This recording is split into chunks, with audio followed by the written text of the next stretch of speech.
Hello and welcome back to Beyond the Veil background information. We're doing a species profile and we're continuing with the cats with the Werejaguar. So, like all of my species profiles, I'll give you some background information that I have for this species, like where it comes from in our own universe, and then I'll give you the profile of the species that I have for my universe. I hope you'll find it interesting. As always, if you want to get this audio recording earlier, a month earlier, you can sponsor me on my Patreon for just $1 a month. And you can read all sorts of stuff there, like all my crazy bits that I put up there. Mostly at the moment it's the Viper clan, but I'm heading towards something big. Yeah, I say big, something else soon. Anyway, let's get on with this. As always, I start recording, so. Werejaguar? Huh, that's something I've been called before, but that's not the truth. I may shapeshift into a jaguar, but that's not. But that is because my father was a jaguar shapeshifter and my mother was an elder. Someone told me that's the origin of that people, but if you've ever met them, you'd know they're beyond any kind of shapeshifter in the Vale, and they're older and they're terrifying. Quote from Lotus and the Butterfly.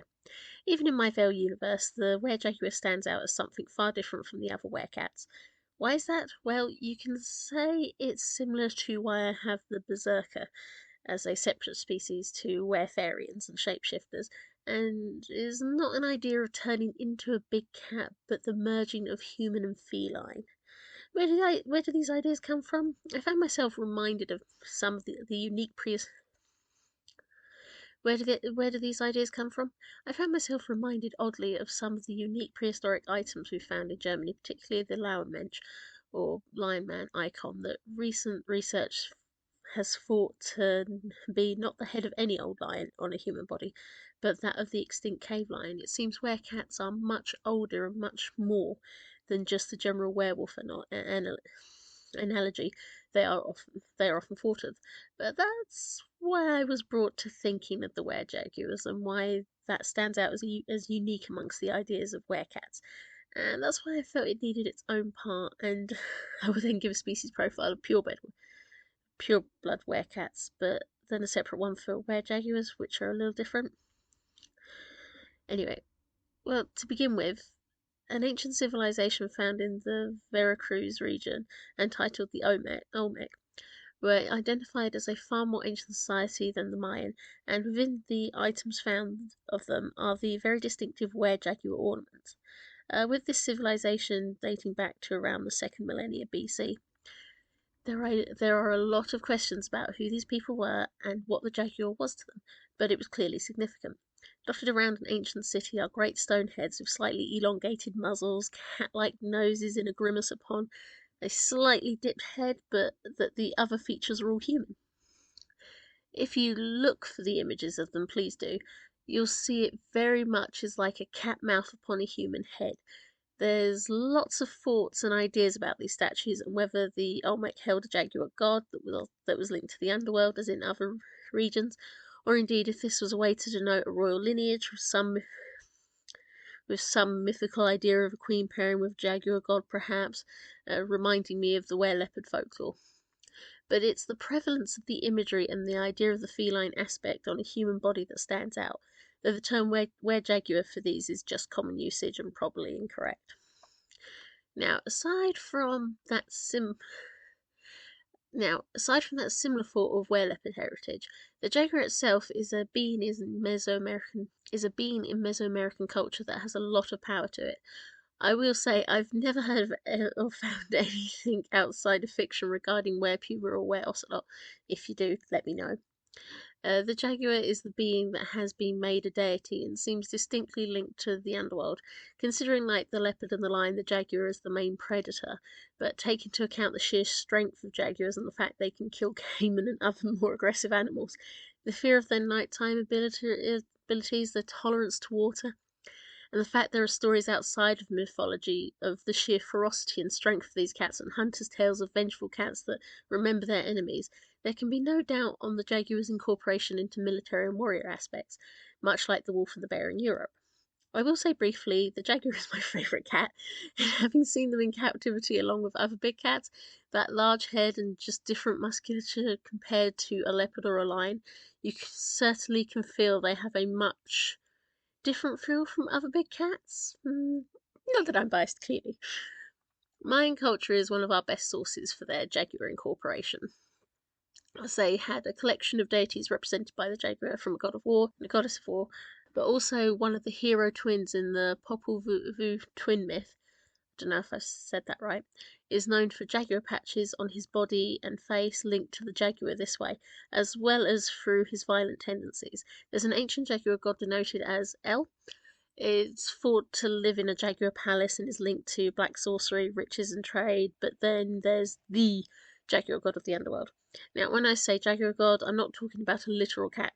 These are beings that you'll understand the were-cat theme here, and the link to the Olmec statues, that are depicted with jaguar features, whether ears, fangs, large eyes, claws, paws, and the curious looped cruller aspect over eyes and nose, that if you've ever drawn cats, you know the face shape of the cat. Now, our jaguar god of the underworld, the Nightfire, has the jaguar ears, the cruller, and the fangs. It's thought to be the shape taken by the sun as it travels through the underworld at night. The face is often seen carved into burners or items related to fire, as they're also deemed the god of terrestrial fire, but it is also seen on shields in the recurring jaguar theme of war deity. The deity is also linked to a star, supposedly, but I recall from books written for children the ideas of the jaguar god of the underworld are often mingled with the stories of the Camazotz, and in an attempt to make it seem scary in a way that it's not really seen in the source text, and also people just mixing up a lot of the culture. However, the jaguar god is pretty important, and you can tell because of its relation to royals and important beings, adding Balaam to the names. Balaam meaning jaguar. I think I've pronounced that right when I checked. That was right, but you can never tell with L's. Amongst the other Mayan jaguar deities are references to protectors and transformers. More of our little were-jaguars, including a water lily jaguar that takes a jaguar form to aid in protecting the king, and the so-called jaguar baby, which inexplicably depicts a male child turning into a jaguar. As with other cultures using ideas and shamanism to commune and read signs from the jaguars they see, the thought of taking or joining with the jaguar, as with other were-cats, also exists. Once again, the pelt of a jaguar was something held in high esteem, so only specific people were permitted to don it. And that moves me on to what many people think of when they think of mythological jaguar and indeed were-jaguars. Just as we've mentioned berserkers already, great hunters and warriors were thought to earn the right to wear jaguar pelts or items and thereby take in the soul of the beast to increase their abilities. Aztec jaguar warriors have even been drawn dressed within the fur of the jaguar, tail and all, and in a manner that reminds many of the practices of berserk warriors, donning bear and wolf skins to pull in and channel the power of that beast for battle.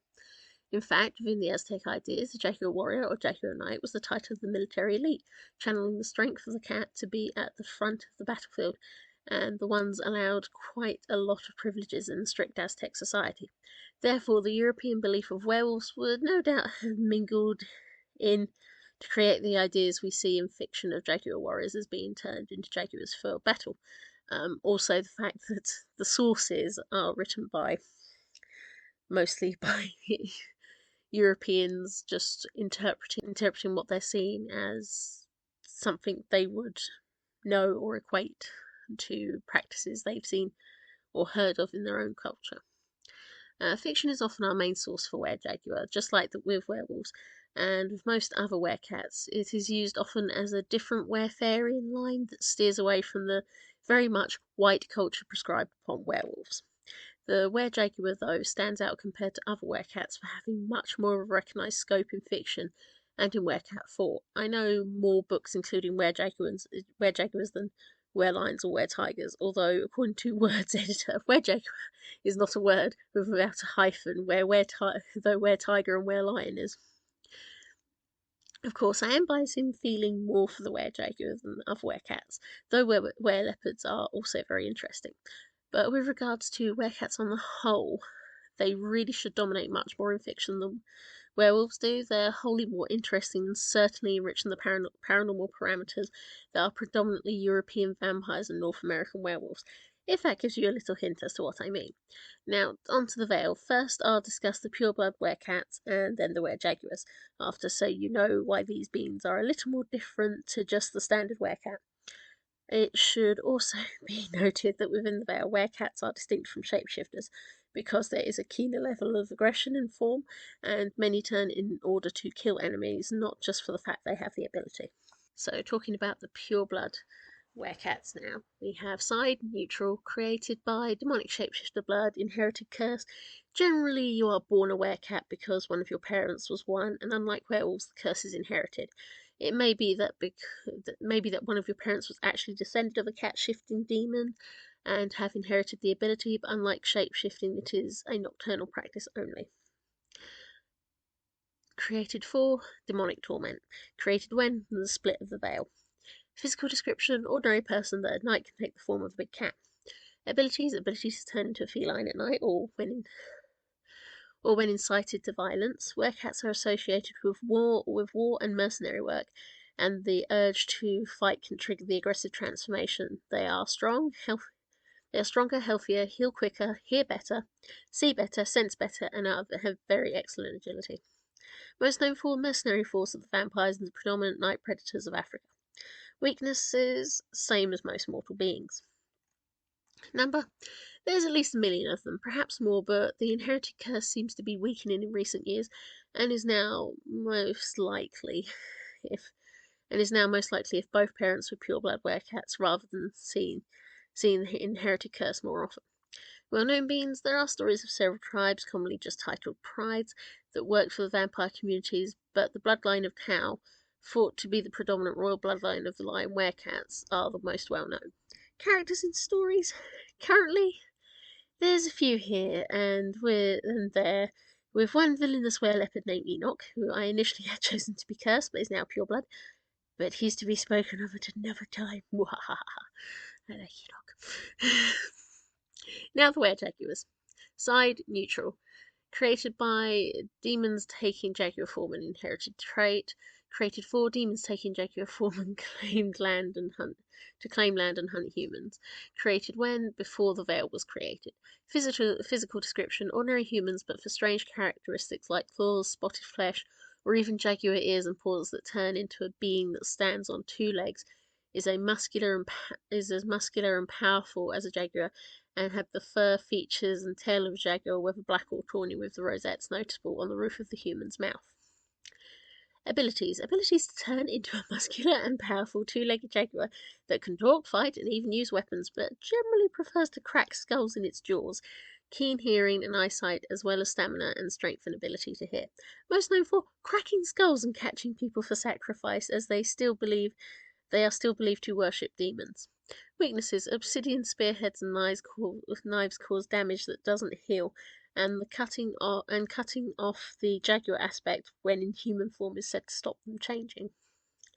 Number: around 10,000 at the largest estimate. Mainly they are out of touch with the majority of the Vale, sending delegations but living in the wild regions humans don't go to, and sticking to ancient laws more than common laws.